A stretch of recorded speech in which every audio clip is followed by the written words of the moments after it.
Hello children, good morning and welcome back to my class. And today once again I've got a different topic for you all.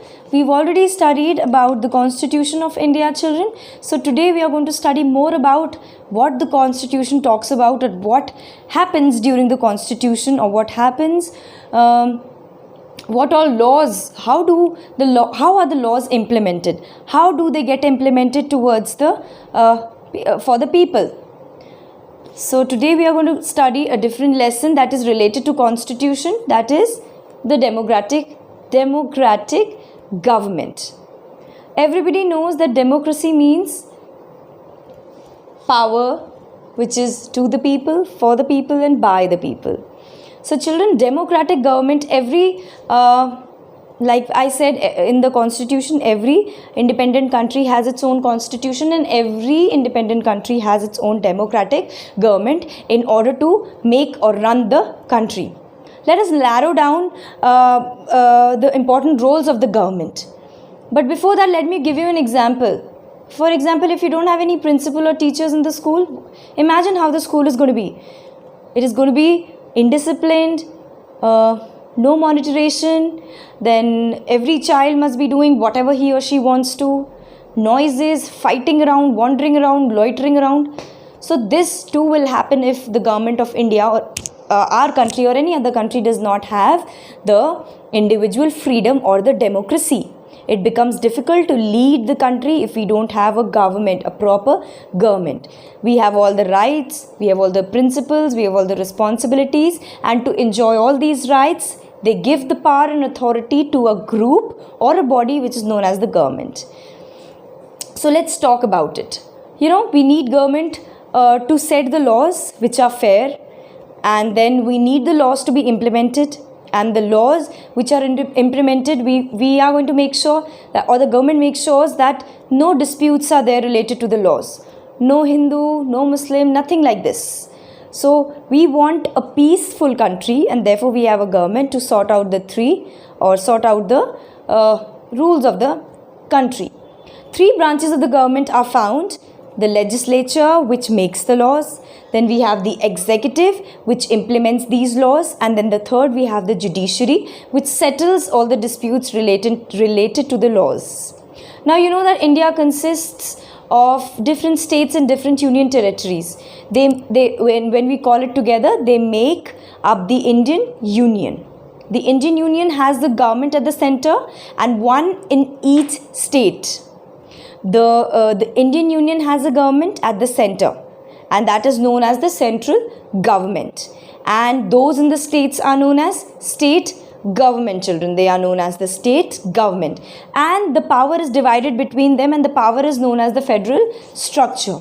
Now, each and every state, or be it the central area, has every kind of a federal structure. Now, the Constitution gives 3 clearly demarcated lists. First list is the union list, second list, children, is the state list, and third list is the concurrent list. Union list, where only central government is going to work, or the union government is going to work. Then the state list, where a particular state of the government of a state, a particular government of the state is going to work.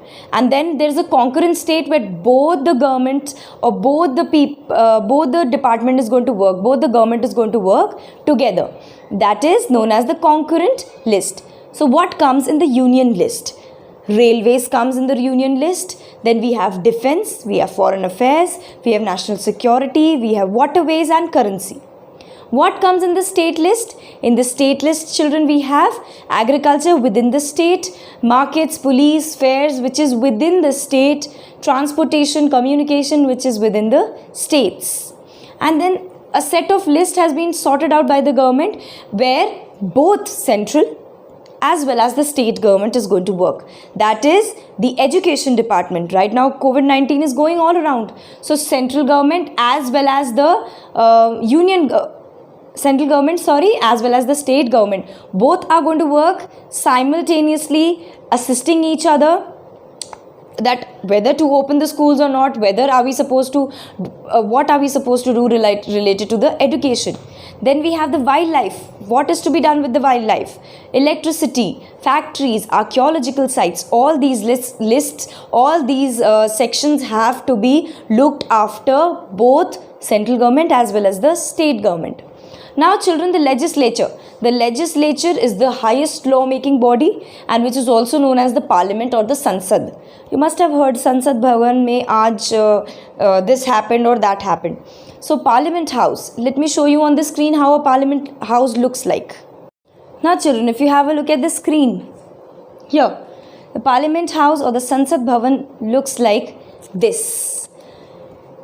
Now it has two main houses. First is the upper house and the lower house. The lower house is known as the Lok Sabha and the upper house, and the upper house is known as the Rajya Sabha. So let's talk about the Lok Sabha. Now the Lok Sabha is the highest law-making body. Now children, Lok Sabha, just like Supreme Court, which is the highest law-making body, same ways Lok Sabha in the parliament is the highest law-making body in the country. It is also called the House of People or the lower house because its members are directly elected. Therefore, it is known as the House of People. People from its membership can elect its own members. Now, a person can be its members for maximum 5 years. The time period is for 5 years. And the speaker of the Lok Sabha is known as the representative. Like if the teacher asks you, okay, 5 groups we have, each group will have one representative who is going to speak out all the details what the others are saying. Similarly, in the Lok Sabha, we have one speaker for the whole group. He will tell about all the views, he will speak for the group, he is going to say everything related to the group. No other person is going to stand, only one representative is there. Any Indian with the age of 18, you know that any Indian with the age of 18 can vote. But any Indian with the age of 25 plus can be a member of Lok Sabha. 25 plus is the age to be in the Lok Sabha. And he will be the member and he is going to be there in the Lok Sabha as a member. Our country, children, is divided into different units which is known as constituencies. A candidate who gets the highest number of votes in a constituency is declared to be the winner. He or she becomes the member of the Lok Sabha, like I told you. And Lok Sabha children can have maximum members of 552. 552 is the maximum members which a Lok Sabha can have. Now Rajya Sabha is slightly different from Lok Sabha because in the Rajya Sabha it is known as the upper house of the parliament and the vice president is the chairman of this Sabha. And here members of the state legislative assemblies elect the other members. 12 members have already been selected by the chairman of India, by the vice president of India. 12 seat is reserved. Out of 250 members, maximum limit of members is 250. Out of 250, 12 is already reserved by the vice president. 12 is already reserved by the vice president. And 238 members are elected within the Sabha. The people of the Rajya Sabha are going to elect the members. Now here children, the members of the Rajya Sabha or let's talk about the chairman. If the chairman is retiring, he will not retire directly at one go. If A is there, B is there, A is the present chairman and B is coming as a vice president or as a chairman. So A will not directly move away. A has to assist B, B has to assist A. Both A and B, both old and new, have to work together. Once the new member learns everything about the Rajya Sabha, then this old chairman leaves his place slowly and gradually. This house cannot be disappeared or cannot be dissolved in a very quick manner. Alright children, so this is about the Rajya Sabha and the Lok Sabha. Now, what about the president, or how the executives have been allocated, or how the election takes place? You know that the president is the head of the country, children, and the elected members of the Lok Sabha and the Rajya Sabha and the state legislative assemblies form an electoral college to elect the president. The people of Lok Sabha, Rajya Sabha and legislative assemblies, they come together and then they vote that who is going to be the president of India, and the president is elected for maximum 5 years. Now, forming the government. How is the government formed in the executive areas? There are different political parties. You know that there are different politicians in different parties. Our India is a very much democratic country, you know that, and everybody has the right to vote. And what is democracy? Democracy is the government for the people, to the people, by the people, like I told you. And independent candidates can, they can form their political parties. The party gets the maximum number of seats which forms the government. Sometimes, children, what happens when no single party gets a majority? Then the parties come together and form one government. For example, A is there, people are not much. But B is also there, people are not much. So A and B both club together and they form one government. That is known as a coalition government. What is that known as? Coalition government. When A has not much members, B has not much members, A and B collide with each other, they combine with each other and they make one government. That is known as the coalition government. Now, the majority party elects its leaders, who is appointed as the Prime Minister. Who is the Prime Minister of India? Correct. The Prime Minister of India is Mr. Narendra Modi. Correct. So this is about the children, how a government is formed. Let's talk about the state government. In the state, every state has its own legislative assembly called the Vidhan Sabha. And Vidhan Sabha, it makes the laws for the state. Vidhan Sabha makes the laws for the state. The MLAs, that is the members of the legislative assemblies, they are elected for a period of 5 years. Again, they are also elected for the period of 5 years. And they are elected by Indian citizens, by us. We vote for them. 18 years of age. Above 18 years, we vote for them. And the state is also divided into different constituencies, small units. The party gets the maximum number of seats in the legislative council and they start electing the people. Now, the governor, who is the head of the state, is the leader of this majority group.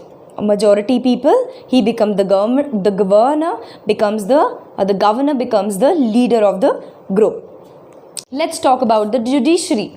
What is judiciary? Now, children, judiciary is also an important organ of the state. The Constitution of India provides